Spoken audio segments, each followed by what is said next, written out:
अस्सलाम वालेकुम नाज़रीन। नाज़रीन, आज दो ख़बरें आपके साथ शेयर करेंगे। एक ख़बर ये है कि कल बरोज़ बुध को मखसूस नशिस्तों के केस सुनने वाले 13 जजेस की मीटिंग हुई है। मीटिंग 2 बजे हुई। चीफ जस्टिस काजी फैसल ने इजलास तलब किया है।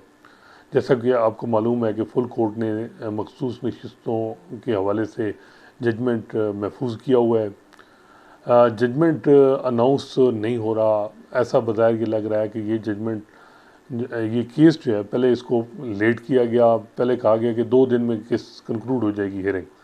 उसके बाद होता है कि केस को प्रोलॉन्ग किया जाता है। फिर जब आखिरी दिन रिबटल के लिए फैसल सिद्दीकी कहते हैं कि मुझे 15 से 20 मिनट चाहिए, जो सुन्नी इत्तेहाद कौंसिल के वकील हैं, तो केस को 7-8 दिन के लिए एडजर्न कर दिया जाता है। केस लगता है ये केस मंगल को लगता है, और मंगल में जब केस लगता है तो सलमान अकरम राजा और फैसल सिद्दीकी आर्गूमेंट देते हैं।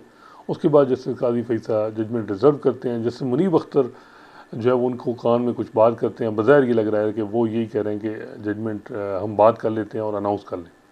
और ऐसा लग रहा था कि जैसे मुनीब अख्तर जो है वो जल्दी में थे कि जजमेंट अनाउंस हो जाए, तो अनाउंस नहीं होती। एम्बिग्यूटी बढ़ जाती है कि जी क्या वजह है कि क्यों जजमेंट डिले हो रही है। तो आज यानी कल बुध को चीफ जस्टिस काजी फैसल ने मीटिंग तलब की, और मीटिंग में भी डिस्कशन हुई। अब जो हमें ज़राए बता रहे हैं वो ये है कि जो इस वक्त प्लान बी चल रहा है, और प्लान बी क्या है, इसका जब तक हमें हकीकत क्या है, किस तरह एक्सिक्यूट होना है, वो नहीं पता। लेकिन उस प्लान का मकसद ये है कि ऐसे हो कि हुकूमत इस काबिल हो जाए कि कॉन्स्टिट्यूशन अमेंडमेंट कर सके।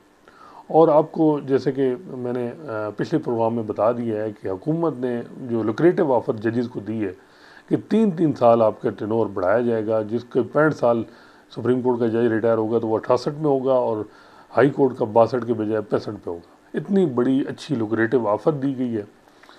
तो अब जो कॉन्स्टिट्यूशन अमेंडमेंट हुकूमत लाने जा रही है वो है जजेस की टेनोर, जो रिटायरमेंट एज है वो 3 साल बढ़ा रही है।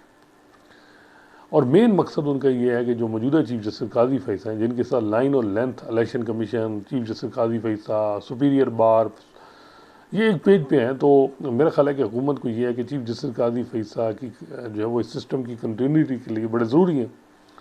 और मौजूदा चीफ जस्टिस मेन बेनिफिशरी होंगे कि अगर कॉन्स्टिट्यूशन अमेंडमेंट हो जाए, और कॉन्स्टिट्यूशन अमेंडमेंट जो है वो, अदरवाइज़ उन्होंने 25 अक्टूबर रिटायर हो जाना है। तो जो प्लान बी दिया गया है, बज़ाहिर ये लगा कि अब उस प्लान बी जो भी दिया गया है उसमें लगता ये है कि जिन्होंने दिया है वो खुद ट्रैप हो गए। और वो एक कोशिश की गई कि जजेस को कोई एक लुटे ऑफ़र दी जाए जो भी, तो जजेस ने उसको अपॉर्चुनिटी समझा है। अब कितने जज हैं वो मुझे नहीं मालूम, लेकिन ये है कि वो ये था कि वो प्लान बी भी बज़ाहिर ये लग रहा है कि उससे भी अब जो है वो फुली नहीं इम्प्लीमेंट हो रहा। तो आज बताया जा रहा है कि टाइम मज़ीद लिया गया है। चीफ जस्टिस काजी फैसा अगर चाहते तो आज जजमेंट अनाउंस कर देते। जजमेंट कौन सी बड़ी बात है, जजमेंट अनाउंस नहीं हुआ। यानी आज मीन्स के बुध को और जुमेरात को भी मेरा नहीं ख्याल कि जजमेंट ये अनाउंस हो। और जुमा बहुत इम्पॉर्टेंट है, फिर मुहर्रम की छुट्टियां भी आने वाली हैं। और मुझे ये लग रहा है कि जुमे को जो है, ये अगर जुमे से डिले किया गया तो जजेस जो हैं, जो मेजॉरिटी में हैं, जिनकी ओपिनियन है, वो फिर अपनी जजमेंट अनाउंस, अब देखते हैं कि वो ऑर्डर ऑफ द कोर्ट बड़ा ज़रूरी है। अगर उसमें चीफ जस्टिस काजी फैसल मज़ीद टाइम लेते हैं तो फिर कैसे वो जारी होगा। लेकिन ड्रॉप सीन कोशिश मेरा ख्याल है कि जुमे तक हो भी जाएगी, क्योंकि ये जो डिले किया जा रहा है इसमें बड़ी जो है वो एम्बिग्यूटी बढ़ रही है कि क्यों डिले किया जा रहा है। टेहरान केस को आपको याद होगा कि जब जजमेंट डिले हुआ तो जजेस जो हैं वो दो कह रहे थे कि जी जस्टिस आमिर फ़ारूक को कि हम आपकी जजमेंट को पढ़ लिए, हम एग्री नहीं करते, और मोहसिन अख्तर कैनी साहब कहते हैं ये पटिशन डिसमिस है। लेकिन उसको आप देखते हैं कि उसको लंबा यानी उस जजमेंट को अनाउंस नहीं किया जाता। और मोहसिन अख्तर कैनी साहब जो हैं वो लेटर लिख रहे हैं, नोट लिख रहे हैं रजिस्ट्रार को कि जी कॉल जारी करें। रजिस्ट्रार जारी नहीं कर रहा था यानी अनाउंसमेंट की। तो आखिर में उन्होंने वेबसाइट पे अपलोड कर दी मेजॉरिटी ओपिनियन। तो उस पर जैसे आमिर फ़ारूक ने कहा कि ये जजमेंट ही नहीं है और फिर हम रिकॉन्स्टिट्यूट कर रहे हैं, और ये अब जो हालात इस वक्त बने हुए हैं वो देखें, ये जो रिज़र्व सीट का केस है ना, ये मखसूस नहीं, पीटीआई को एक ही फ़ायदा है कि उसमें उनको केपी से 1-2 सेनेटर उनके बढ़ जाएंगे, 23 नेशनल असम्बली उनको दे दी जाए तो क्या उसको फ़ायदा हो। लेकिन हुकूमत को अगर ये सीटें माले गनीमत वाली दे दी गई तो हुकूमत इस पोजीशन में है कि वो कॉन्स्टिट्यूशन अमेंडमेंट कर लेगी, और कॉन्स्टिट्यूशन अमेंडमेंट उनके लिए जो वो मेन उस वक्त कर जुडिशल पैकेज जो आ रहा है, जिसको हुकूमत की वज़ीर-ए-आज़म शहबाज शरीफ जब बने उन्होंने कमेटी बनाई थी, आपको याद होगा, इसमें मखदूम अली ख़ान शायद हामिद को भी डाला गया था। मखदूम अली ख़ान साहब ने ऑफिशली कह दिया कि मैं इस कमेटी का हिस्सा नहीं हूँ, अनऑफिशली में भी वो उसमें अपनी इनपुट देते रहे होंगे, लेकिन ऑफिशली वो नहीं थे। तो जो है वो उस में यही है कि जो एक ही बात है कि 3-3 साल टेनोर बढ़ा दिया जाए, अगर चीफ जस्टिस का टेनोर बढ़ाता है तो कम एम्बिग्यूटी है तो 3 साल बढ़ाया जाए। लेकिन बात यह है कि 3 साल बढ़ाया जाए तो जस्टिस मंसूर अली शाह जिन्होंने 25 अक्टूबर को 3 साल के लिए चीफ जस्टिस ऑफ पाकिस्तान बनना है, तो वो मज़ीद 3 साल वेट करेंगे। अब उस वजह से हम देख रहे हैं कि चीज़ें जो है, मेरा ख्याल है कि अभी तक नहीं क्लियर कि वो जो प्लान बी है, पहले तो ये था ना कि जी टैक्स बड़ा क्लियर है, टैक्स में ये है कि जो माल गनीमत मिल गया वो ठीक है, और एक पॉइंट ऑफ व्यू ये था कि इलेक्शन कमीशन ने तबाही की है और इलेक्शन कमीशन ने आपकी जजमेंट की गलत इंटरप्रिटेशन की है, पीटीआई वालों को इंडिपेंडेंट कैंडिडेट डिक्लेयर किया। तो हम 184(3) और 187 के साथ जो जिनकी सीटें हैं, जिनका मैंडेट है, उनको दे दें, रिजर्व सीटें पीटीआई की बनती हैं। उसका कोई तरीका होगा तो काई साहब की तरफ से, ताकि टैक्स करें। तो ये जो प्लान बी है, ये कोई दरमियानी रास्ता ये होगा जिसमें कंसेंसस इवॉल्व किया जाए। ये भी हो सकता है कि दोनों को ना दें, ना माल गनीमत जो हुक्मरान जमाते हैं उनको भी ना दें, पीटीआई या सुन्नी इत्तेहाद कौंसिल को भी ना दें, और ये ऐसे ही छोड़ दें। और ऐसे छोड़ दें तो क्या फिर कॉन्स्टिट्यूशन अमेंडमेंट, असल जो मसला है जो मैं बता रहा हूँ कि इस केस में एक ही सस्पेंस है, वो है कॉन्स्टिट्यूशन अमेंडमेंट। क्या हुकूमत जो मौजूदा है वो कॉन्स्टिट्यूशन अमेंडमेंट कर पाएगी या नहीं। अगर वो ना कर पाई तो ये पीटीआई और सुन्नी इत्तेहाद कौंसिल की विक्ट्री है, अगर वो कर पाई तो ये उनकी विक्ट्री है हुकूमत की। हुकूमत ने वैसे उनके लिए इशू नहीं है, उनके लिए यही है कि कॉन्स्टिट्यूशन अमेंडमेंट हमें चाहिए।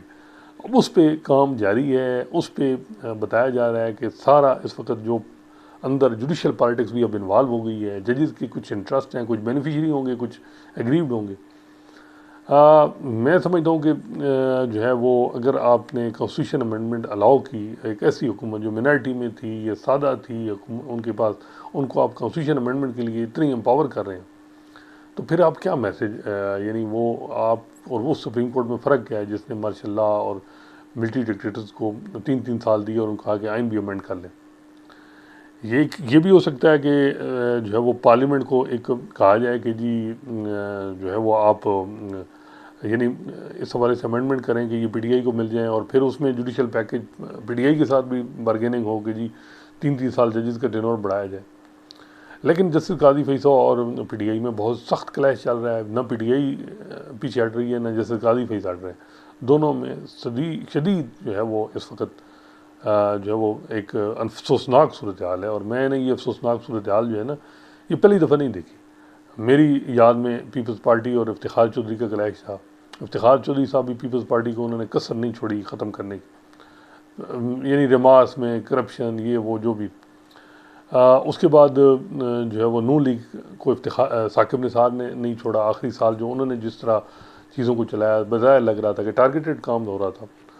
तो अब जो ये परसेप्शन है ना कि पीटीआई के कुछ काजी साहब भी उसी तरह करना चाह रहे हैं कि भाई ठीक है जी, वो बहुत ही अफसोसनाक है। अगर कोई जज या कोई आदमी, कोई जर्नलिस्ट समझता है कि पीटीआई फितना है, तो मैं समझता हूँ कि वो फितना, अब लोग अगर फितने को पसंद करते हैं तो हम क्या करें। People will that should be, मैं समझता हूँ कि रिफ्लेक्टेड पार्लियामेंट। और अगर आप समझते हैं कि कोई चीज़ है उसको आपने करना है, तो वो ये है कि उनको आप अगर इस तरह करेंगे तो विक्टिम कार्ड होगा, और ये लोग कभी भी आप इस तरह नहीं ख़त्म हो सकता। और बज़ाहिर आपने बल्ले का निशान ले के आपने देख लिया कि लोग 8 फरवरी को आपका रिजेक्ट किया, वो पूरा सारा प्लान ही तबाह हो गया जो था, न कंपेन करने दी न जो भी। तो ये मेरी असेसमेंट ये है कि जब तक आप जिम्मेदारी देंगे तो फेलियर तब होता है जब लोगों को भी तब पता चलेगा जब उन पे कोई जिम्मेदारी आएगी एक दफ़ा। पहले दी गई, लेकिन अब जिस तरह है वो उस वक्त ही हल होगा जब अब देंगे। तो ये एक सूरत हाल बनी है। अब इसमें जो है वो अमेंडमेंट अगर 3 साल की चीफ जस्टिस काजी फैसा को 3 साल दे दिए जाते हैं तो फिर मेरा ख्याल है कि पीटीआई का जो मुस्तकबिल है वो तो बहुत ही मेरा नहीं ख्याल कि वो कोई रोशन होगा। तो देखते हैं कि इस हालात में, इस कंटेक्स्ट में देखें। फिर एक प्लान सी भी है। प्लान सी जो हुकूमत का ये भी है कि जी वो कॉन्स्टिट्यूशन अमेंडमेंट के लिए आजकल आज काजी फैसल साहब ने केस लगाया हुआ है। वो ये है कि जी इलेक्शन कमीशन जो है वो उसके पास अगर 5% से कम मार्जिन हो तो इलेक्शन कमीशन के इख्तियार हो कि रिकाउंटिंग का। अब दूसरी तरफ ये है कि ट्रिब्यूनल बन गए। अब इलेक्शन कमीशन कैसे करेगी जिसकी कंडक्ट पे सीरियस किस्म के सवाल हैं। पीटीआई कहती है जी इसने तो बल्कि इलेक्शन कमीशन ने हमारे ख़िलाफ़ हमारे साथ ज़्यादतियाँ की और कल भी डान अखबार। अब इलेक्शन कमीशन को अगर सुप्रीम कोर्ट की सरबराही में 4 रुकनी बेंच जिसकी सरबराही जैसे काजी फैसल कर रहे हैं उनके साथ जैसे मुसरत हिलाली हैं, जैसे नईम अफ़गान हैं, जैसे अकील अब्बासी हैं, और वो इलेक्शन कमीशन को अलाउ कर देते हैं ये रिकाउंटिंग और इलेक्शन कमीशन को रिकाउंट करें। और जो इलेक्शन कमीशन जो है वो पीटीआई के 6-7 MNA उससे 10-12 को फारिग कर देता है या और भी कॉन्स्टिट्यूशन अमेंडमेंट तक बात पहुंच जाती है, तो फिर क्या होगा? अगर इस तरह मेरा ख्याल है कि कॉन्स्टिट्यूशन अमेंडमेंट से जजेस ने अपना टेन्योर लेना होगा तो बहुत ही अफसोसनाक होगा। ये भी याद रखें और इसकी कॉन्सिक्वेंस हिस्ट्री जज करेगी। तो प्लान सी, प्लान बी जो भी है, बज़ाहिर ये लग रहा है कि जजेस जो हैं वो जैसे काजी फैसल साहब की जो भी तदबीर है उससे इत्तेफाक मेजॉरिटी जजेस नहीं कर रहे। अगर करते तो वो फ़ौरन जजमेंट अनाउंस हो जाता। और मेरे ख्याल में जब अगर मेजॉरिटी जो है वो, और मेजॉरिटी जो है बज़ाहिर ये लग रहा है कि ट्रस्ट का इशू भी हो सकता है, क्योंकि जिस तरह इस्लामाबाद हाई कोर्ट के जजेस को भी आसरा है, लाहौर हाई कोर्ट में जिस तरह हुआ, काजी साहब ने कोई इंडोर्समेंट किसी की नहीं की, तो सुप्रीम कोर्ट के जजेस के पास क्या गारंटी है होगी कि 3 साल काजी साहब आएंगे और वो उसी तरह स्मूथली चीज़ें चलती रहेंगी। ये एक बड़ा इंपॉर्टेंट है। तो ये सारी चीज़ अब जो है रिजर्व सीट से अब जुडिशरी के इंटरेस्ट, जजेस के इंटरेस्ट में आ गई है और इसी तरह ही मामला होगा। जुमे को मेरा ख्याल है कि ड्रॉप सीन हो जाएगा। अगर जुमे से आगे जाता है तो फिर काजी साहब, फिर ये भी है ना कि अगर ये कुछ हुकूमत के ख़िलाफ़ आता है, हुकूमत रिव्यू फाइल करती है, रिव्यू में जब नंबर पूरे होंगे फिर रिव्यू लग जाएगा। हार किसी की मुश्किल है। जब तक ये पीटीआई को सीटें अगर यूनानिमस हो जाए तो फिर तो बात अलग है। अदरवाइज़ जो है ये अगर ये 6-7 और इस तरह फैसला आता है तो फिर रिव्यू किसी टाइम पे भी फाइल होगा और वो लग भी सकता है। लेकिन सारा कुछ कॉन्स्टिट्यूशन अमेंडमेंट, बस इसके अलावा याद रखें ये ना पीटीआई की सीटों का इशू है, ना ये हुकूमत किस वजह से है कि उसने कॉन्स्टिट्यूशन अमेंडमेंट करनी है।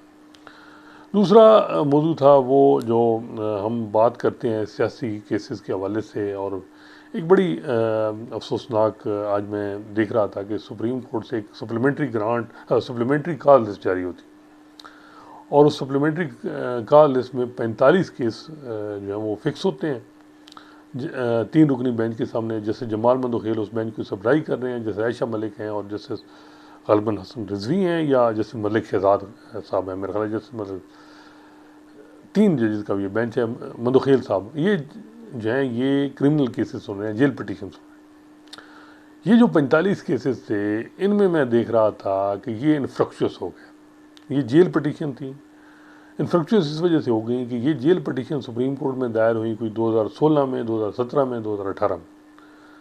इनमें जो लोग हैं मेजॉरिटी वो लोग हैं जिन्होंने कैद काट के वो घर पहुंच गए, यानी वो अपनी सज़ा भुगत के वो सारे पहुंच गए। सुप्रीम कोर्ट ने टेकअप ही नहीं की। इनमें से 8-10 के करीब वो लोग हैं जो वफात पा गए और सुप्रीम कोर्ट ने मैटरी टेकअप नहीं किया। तो 45 केसेस इन्फ्रक्चुअस जो हो गए ख़त्म, जिनकी उनको लगाया गया और वो ख़त्म हो गए इन्फ्रक्चुअस, क्योंकि वो कोई बंदे रिलीज़ हो गए और कोई। तो ये इस वक्त सूरत हाल है। जजेस जो हैं वो एक्सटेंशन के पीछे हैं और एक्सटेंशन हुकूमत जो है वो कहती है कि कंटिन्यूटी के लिए सुप्रीम कोर्ट की ज़रूरत है, लेकिन जो असल काम है वो नहीं हो रहा। और 45 केसेस, इनका ज़िम्मेदार कौन होगा? जो लोग रिलीज़ हो गए और उनकी टाइमली केस क्यों नहीं टेकअप? 7-7 साल 8-8 साल बाद जो है वो जेल पिटीशन लग रही हैं। ये इसका कौन ज़िम्मेदार है? मैं समझता हूँ आसिफ सईद खोसर साहब कहते रहे, लेकिन उन्होंने भी जेल पिटीशनें तो ख़त्म नहीं की। 2-3 हज़ार उनके दौर में भी पेंडिंग थी, अब ज़्यादा बढ़ गई।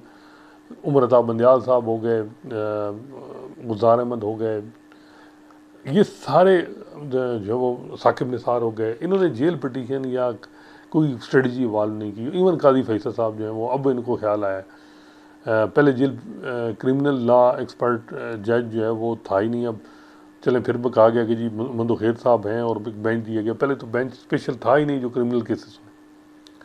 तो ये बहुत ही अफसोसनाक है कि आज 45 लोग जो हैं वो जो है वो कोई रिलीज़ हो गए और कुछ मर गए और उसके बाद टेकअप सुप्रीम कोर्ट मैटर कर रही है।